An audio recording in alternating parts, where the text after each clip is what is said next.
ng bayan, maasahan anumang panahon. Magandang oras po sa ating lahat. Narito na ang latest update sa lagay ng ating panahon ngayon at sa susunod na 24 oras.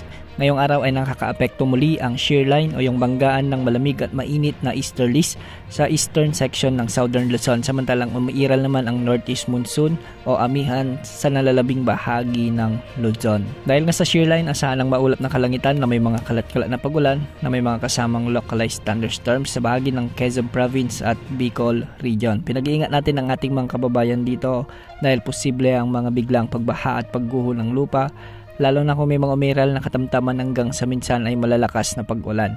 Dahil naman sa amihan o northeast monsoon, asahan ang mga ulap na kalangitan na may mga pag-ulan sa bahagi ng Cagayan Valley, sa may Apayao, Kalinga Mountain Province, Ifugao at Aurora.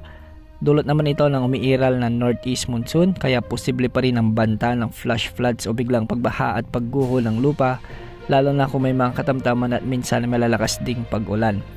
Sa Metro Manila at nalalabing bahagi ng ating bansa, sa Metro Manila at nalalabing bahagi naman ng Luzon ay asahan din ang bahagyang maulap hanggang sa maulap na papawirin na may mga isolated light rains o kalat-kalat na mahihinang pag-ulan. Dulot pa rin ito ng umiiral na amihan. Kung mapapansin natin ay umaabot na sa nalalabing bahagi ng Luzon ang amihan, kaya sa mga susunod na araw ay asahan na rin na mararamdaman ang mas malamig na panahon sa mas malaking bahagi ng bansa dahil sa malakas na pagbugso ng amihan.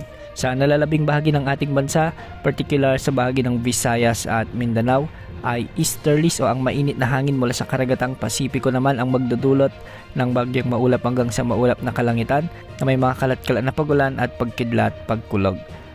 Dahil dito, hindi rin inaalis ang posibilidad ng mga biglang pagbaha at pagguho ng lupa, lalo na kung may mga severe thunderstorms. Samantala, isang cloud cluster ang namataan sa silangan ng Mindanao at ayon sa mga monitoring ng mga weather models ay posible itong pumasok sa ating area of responsibility sa susunod na linggo.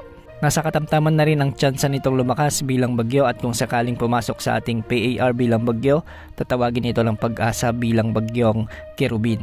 Sa ngayon ay nakikitang lalapit ito sa silangang bahagi ng Mindanao o di kaya naman ay sa Eastern Visayas at hindi rin inaalis ang posibilidad na maglandfall ito sa bahagi ng Mindanao o di kaya naman ay sa Visayas region. Laging umantabay sa ating channel para sa mga updates ukol sa potensyal na sama ng panahon na ito. Bukas asahan pa rin ang pag-iral ng easterlies kaya maraming lugar pa rin ang makakaranas ng malinsangang panahon, ngunit may mga thunderstorms na pagsapit ng hapon at gabi. Yan ang update sa lagay ng panahon. Ito po ang weather update ng bayan, maasahan anumang panahon.